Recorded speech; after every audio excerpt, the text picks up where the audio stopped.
گلوکار فنکار قبول کیا تو پھر لوگوں کا رش ہو گیا. انہوں نے مجھ کو ڈھونڈنے کی کوشش کی. تو مجھے پتہ نہیں اس بہت سالوں کا یہ سلسلہ جاری رہا کہ لوگ مجھے آتے, میں لوگوں میں ہی رہا اور مجھے اپنا گھر ہی بھول گیا تھا. تو جب کہیں شادی ہوا کرتی تھی یا کہیں کوئی تہوار ہوا کرتا تھا, کوئی جلسہ ہوا کرتا تھا, تو اسپیشلی مجھے بلاتے تھے کیونکہ ان دنوں میری بہت شہرت تھی یووانی پہ کروں گا. اس کے بعد میرا درجہ بڑھا گیا تو ریڈیو کشمیر کی جنرل سروس میں مجھے موقع دیا گیا. تو وہاں بھی میں نے پرفارم کیا. میں نے بہت سارے صوفی گانے گائے جو صوفی حلقوں میں بہت پسند آ گئے. اور اس کے بعد صوفی طبیعت کے لوگ مجھے ڈھونڈنے آئے اور انہوں نے مجھ کو بلایا صوفی محفلوں کے لیے. شکر اللہ تعالیٰ کا ہے کہ میں کامیاب رہا اس فیلڈ میں. تو انہوں نے مجھے مطلب اپریشیٹ کیا. تو تاحال میں صوفی محفلوں میں جاتا ہوں اور وہاں پرفارم کرتا ہوں. تو آپ نے صوفی محفلوں کی بات یہاں پر چھوڑی, صوفی کلام کی بات یہاں پر چھیڑی. تو ایک بات ہم جاننا چاہیں گے, صوفیزم ایک وسیع فیلڈ ہے, ایک بڑا فیلڈ ہے. اگر صوفیزم کی بات کرتے ہیں, جو انسان صوفیزم کے ساتھ منسلک ہوتا ہے اس کا کوئی نہ کوئی رہبر ہوتا ہے صوفیزم میں. تو آپ کا رہبر کون تھا؟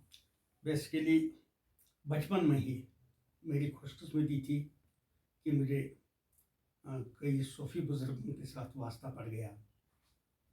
ان میں سے ایک تھا فقیر عبدالجبار ریشی صاحب. وہ بدرپور میں تھا, بدرپور ٹنگمڑ کے رہنے والے تھے. انہوں نے مجھ کو اپنے گود لیا. میں ان کی محفلوں میں گایا کرتا تھا اور کبھی کبھی چھوٹا ہونے کے ناطے مجھے نیند بھی آتی تھی. وہ مجھے اپنے گود میں سلوایا تھا اور بہت سالوں تک ان کی محفلوں میں گایا. اس کے بعد دوسرا صوفی بزرگ گیا پیر غیاث الدین رکن, ان کی محفلوں میں بھی بہت گایا اور انہوں نے مجھ کو بہت پیار دیا. اسی طرح بہت سارے فقیروں درویشوں نے مجھے دعا بھی دی اور مجھے وقت پر ان کی بیعت بھی حاصل ہوئی. اور اس تعلیم کے ساتھ ساتھ میں اپنے فن کے ساتھ جاری رہا. تو اللہ تعالیٰ کے فضل و کرم سے تاحال میں وہ کام بھی کرتا ہوں اور یہ فن بھی چلاتا ہوں.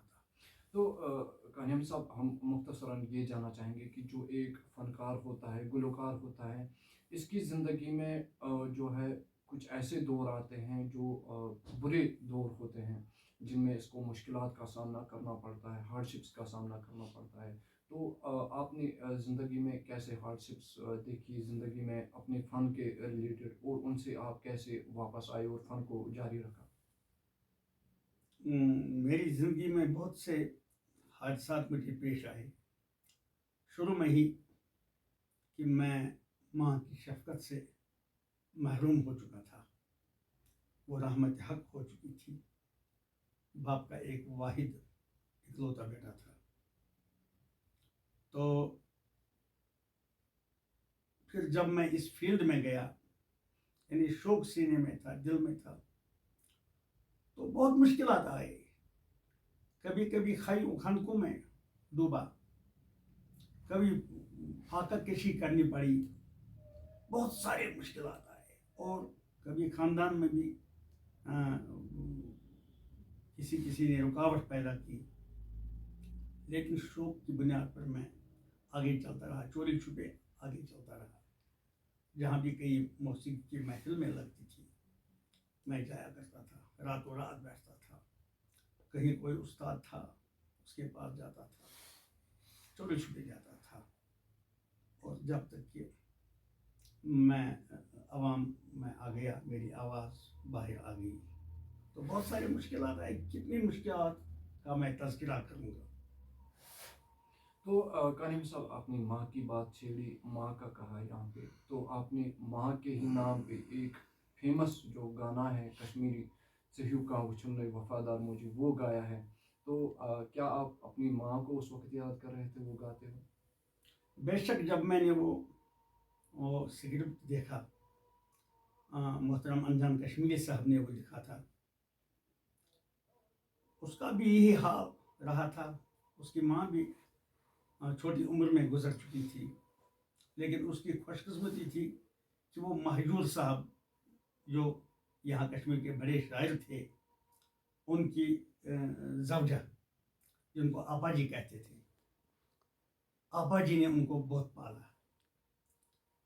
تو جب وہ آپا جی اس دنیا سے نکل گئی، چونکہ آپا جی اس کو رہبر بھی بن چکی تھی، تو انہی کے رحمت حق ہونے پر انہوں نے یہ کلام لکھا تھا. اور وہیں ایک دربار میں وطرت ایک جگہ ہے بڑگام میں، وہاں بشیر الحق جو درویش صفت شخصیت ہے، انہی کے دربار میں مجھے یہ کتاب دی گئی. 3 کتابیں دی گئی. مہجور صاحب کی کلیات دی گئی، اور جان باز کشتواڑی غلام نبی ڈولوال کی کتاب دی گئی، اور یہ انجان صاحب کی ایک چھوٹی موٹی کتاب دی گئی گفٹ کے طور. تو جب میں نے اس کتاب میں دیکھا اس میں موج لکھا تھا، تو میں نے سب سے پہلے اسی کو سلیکٹ کیا اور اس کو کمپوزیشن بنا دی. پہلا جو اس میں لکھا تھا وہ ہے وائے از ترٛٲوِتھ ژٔجِکھ موجی کُسُے وۄنۍ ژھارِ مےٚ ہاے ژھۄپ کرناتم ول اُش وسان چھی دارِ مےٚ. اس کے لیے میرا بھی یہی حال تھا. تو مجھے ایک پکچر سامنے آتی تھی جب میں گاتا تھا، اور آج بھی وہی حال ہوتا ہے. تو اسی پکچر کو مد نظر رکھ کے میں عوام کے سامنے پیش کر رہا ہوں. دوسرا گانا جو میں نے گایا، ژےٚ کا وُچھُم نے وفادار موجی میری چانہِ ژھاے لے سمسار موجی، اس کو بھی میں نے اپنی طور ایک کمپوزیشن بنائی جو اس کلام پر فٹ ہو گئی اور لوگوں کے دلوں میں جذب ہو گئی. تو کانیم صاحب مختصراً ہم آخر میں جاننا چاہیں گے، آپ کو بہت سارے اعزازات ملی، بہت آپ کو عزت افزائی ملی اس فیلڈ میں، چاہے ہم اسٹیٹ لیول کی بات کریں، وادی کشمیر کی بات کریں، یا اپنے ملک انڈیا کی بات کریں، آپ کو بہت زیادہ عزت ملی ہے. تو کتنے اعزازات ابھی تک آپ کو ملی، اور خاص طور پر جو حال ہی میں آپ کو president of India Draupadi Murmu سے ایک اعزاز ملا، تو اس حوالے سے مختصراً بتائیں. یہاں ہماری اس ریاست میں خاص کر کشمیر میں مجھے بہت سارے ایوارڈز ملے ہیں. پہلا تو مجھے ملا تھا ہرمکھ ایوارڈ، اس کے بعد ملا ششرنگ ایوارڈ، اس کے بعد ملا خالق ششرنگ اور ایک ایوارڈ ہے، شمس فقیر ایوارڈ ہے، شاہ غفور ایوارڈ ہے. اسی طرح بہت سارے یہاں بزم ادب ایوارڈ ہے، اور جموں کشمیر ثقافتی مرکز بڑگام کی طرف سے ایوارڈ دیا گیا ہے. بہت سارے ایوارڈز مجھے اس وقت سارے ایوارڈز کا نام یاد نہیں ہے، لیکن آخر پر آج ایک ہفتہ پہلے 6 مارچ کو مجھے دہلی میں نیشنل ایوارڈ ملا سید ناٹک اکیڈمی کی طرف سے، اور آنریبل پریزیڈنٹ آف انڈیا کے ہاتھوں سے مجھے ملا. تو غفار صاحب شکریہ ہم سے بات کرنے کے لیے، اور بڑی مسرت ہوئی ہم کو آپ کا یہ سفر جان کر، آپ نے جو ہارڈ شپس دیکھی وہ جان کر، اور آخر کار آپ ایک سفل سنگیت کار بنے، ایک کامیاب سنگیت کار بنے. تو ناظرین کہتے ہیں کہ ایک گلوکار، ایک فنکار تب زندہ رہتا ہے جب اس کو داد ملتی ہے، ایک شاعر تب زندہ رہتا ہے جب اس کو داد ملتی ہے، اس کے کلام کو داد ملتی ہے، اور اس کا کلام اس شاعر کے جانے کے بعد، اس گلوکار کے جانے کے بعد، اس سنگیت کار کے جانے کے بعد پوری دنیا میں گونجتا ہے. وہ گلوکار، وہ سنگیت کار، وہ فنکار، وہ شاعر ان کلاموں کے ذریعے زندہ رہتا ہے. حالانکہ اگر اس نے اس دنیا سے نقل بھی کیا ہو تو اس کے بعد بھی وہ فنکار، وہ سنگیت کار، وہ گلوکار، وہ شاعر زندہ رہتا ہے اس کے کلام کے ذریعے، اس کے پرفارمنس کے ذریعے. اس کی پرفارمنس کبھی مرتی نہیں ہے، اس کی پرفارمنس جو ہے زندہ رہتی ہے. جب تک یہ دنیا چلے گی تب تک ان صوفی بزرگوں، ان فنکاروں، ان گلوکاروں کی جو کلام ہے، ان کے جو سنگیت کے جو پروگرامز ہیں وہ زندہ رہتے ہیں. تو یہ فنکار جو ہے خود بخود زندہ رہتے ہیں. امید ہے کہ کیسر ٹی وی کا یہ ایپیسوڈ دیکھ کے آپ کو بہت مسرت ہوئی ہوگی. آئیں گے آپ سے، ملیں گے پھر سے ایک اور کسی سٹوری کے ساتھ. تب تک دیجیے اجازت. اللہ حافظ.